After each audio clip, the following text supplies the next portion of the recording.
Hello friends, good morning. आज के इस वीडियो में बात करते हैं मूड स्विंग की, डिप्रेशन की या फिर अनकंट्रोल्ड बिहेवियर बॉडी में होता क्यों है, उसका कारण क्या है। कारण यही है कि लिथियम कम हो जाता है। लिथियम बॉडी के मेटाबॉलिज्म को कैसे इन्फ्लुएंस करता है उसी को समझने की कोशिश करते हैं। वैसे लिथियम की शरीर में जरूरत तो बहुत थोड़ी मात्रा में है, ट्रेस एलिमेंट है। ट्रेस मतलब बहुत थोड़ी मात्रा में जरूरत पड़ती है बॉडी की मैकेनिज्म को कंट्रोल करने के लिए, ठीक तरीके से चलने के लिए। अगर नॉर्मल कंसंट्रेशन की बात करें तो नॉर्मल लिथियम का कंसंट्रेशन होता है 0.6 से 1.2 मिली इक्विवेलेंट पर लीटर। मिली इक्विवेलेंट पर लीटर यानी बहुत थोड़ी मात्रा में जरूरत है। नॉर्मल रेंज यही है। अगर इसकी कमी हो जाती है बॉडी के अंदर तो कई सिम्टम्स आते हैं। इसलिए आते हैं कि जो लिथियम है acts as cofactor for many enzyme, vitamin etcetera.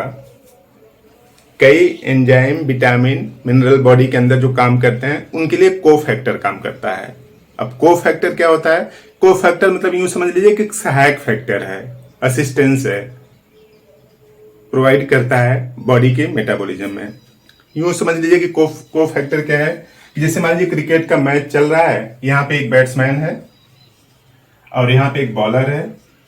Bowler ने बॉल फेंकी, यहां तक आती है, बैट्समैन ने उसको हिट किया अपने हिसाब से। तो देखिए बॉल फेंक रहा है बॉलर और खेल रहा है बैट्समैन, लेकिन जो फील्ड में बैठे होते हैं, जो दर्शक होते हैं, क्लैपिंग करते रहते हैं। तो क्लैपिंग करते रहते हैं तो इसको जो बैट्समैन है इसके अंदर एक मोटिवेशन जैसा आ जाता है और अच्छा खेलने की, चौका या छक्का लगाने की। तो देखिए जो चौका छक्का लगता है इसमें पूरा रोल तो किसका है? बैट्समैन का है, लेकिन बाहर से जो फील्डर है वो अप्रत्यक्ष रूप से उसको सपोर्ट करता है, अंदर साहस भरता है। यही काम कोफैक्टर करता है। यानी मेन काम तो एंजाइम करेगा, विटामिन करेगा ना, लेकिन उसको हेल्प करेगा, सपोर्ट करेगा कोफैक्टर जैसा काम करके। तो लिथियम बेसिकली कोफैक्टर जैसा काम करता है। और ये जो नर्व्स कंडक्शन है ना, जैसे एक नर्व्स यहाँ पे खत्म हुई, फिर दूसरी नर्व्स, फिर तीसरी नर्व्स, इस तरह से बॉडी में ढेर सारी नर्व्स होती हैं, खासतौर से ब्रेन में और स्पाइनल कार्ड में।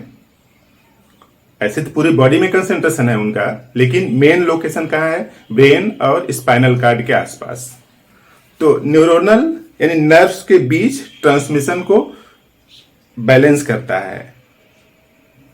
नर्व के बीच ट्रांसमिशन को बैलेंस करता है ताकि इंपल्स, जो संवेदना है, बॉडी के एक पार्ट से दूसरे पार्ट में ठीक से पहुंचे और बॉडी के मैकेनिज्म ठीक चले।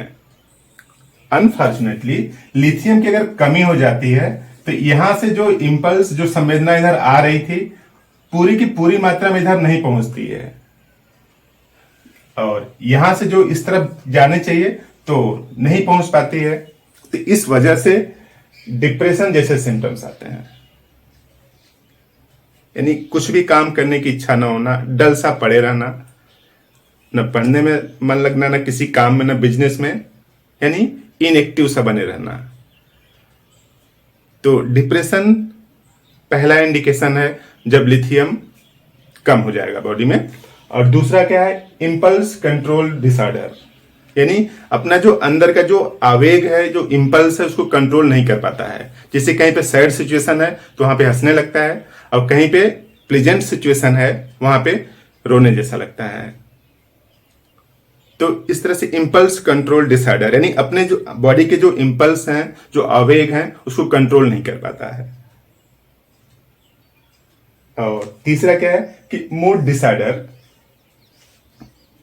मूड का डिसऑर्डर है, यानी बैलेंस नहीं रहता। जैसे किसी सिचुएशन को आज वो ठीक कर रहा है, अगले दिन उसी को ठीक नहीं कर पाता है।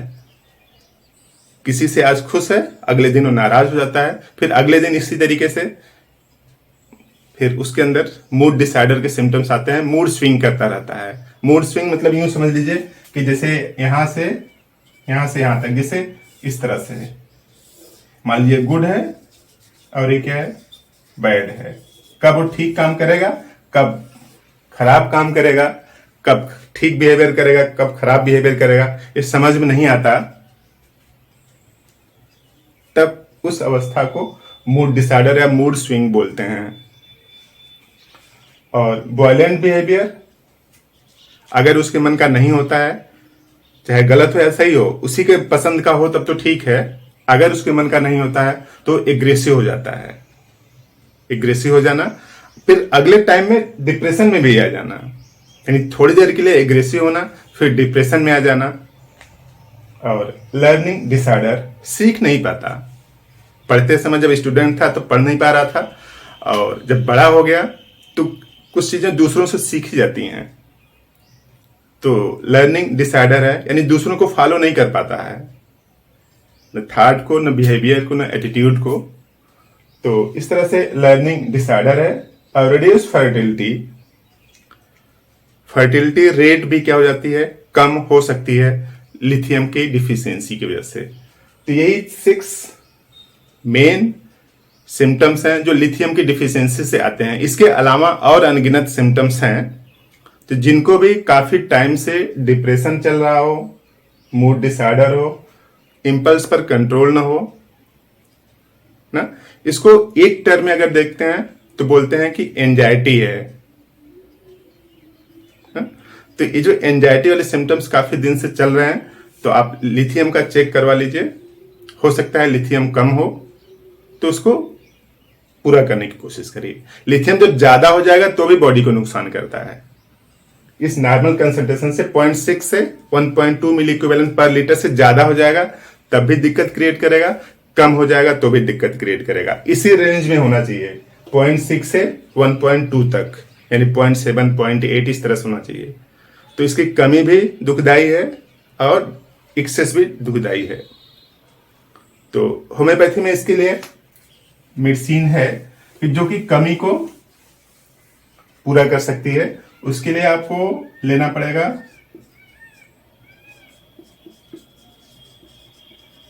लिथियम कार 3x पावर की। तो लिथियम कार 3x पावर की आप लेंगे 4 टैबलेट जीप पर 3 टाइम। अगर डिफिशियंसी है तभी आपको लेना है, डिफिशियंसी है तब आप लीजिए लिथियम कार 4 टैबलेट जीप पर 3 टाइम। बीच बीच में आप चेक करवा लीजिए 1 महीने पर कि कितना कंसंट्रेशन बढ़ रहा है। अगर नॉर्मल में आ जाए तब इसको लेना बंद कर दीजिए। तो इस तरह से जो लिथियम की डिफिशियंसी है उसको पूरा की जा सकती है। लिथियम से जो हरी सब्जियां हम लोग खाते हैं उन्हीं सब से आता है बॉडी में, और बॉडी की में प्रॉपर मात्रा में बना रहता है। कुछ लोगों का कम हो जाता है, जिनका कम हो जाता है उन्हीं को लेने की जरूरत है। घबराने की कोई बात नहीं, इसकी डिफिशियंसी को पूरा करके इन लक्षणों से बचा जा सकता है। इस तरह से आपने काम की बात एक समझी।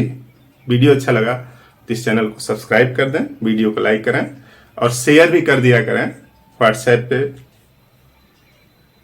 या फिर अपने उसमें फेसबुक पर। शेयर कर देने से और लोगों को इन्फॉर्मेशन मिलेगा और हम लोग जानकारी बढ़ा के बीमार होने की संभावना को कम कर सकते हैं। तो आपने पूरा वीडियो देखा, थैंक यू।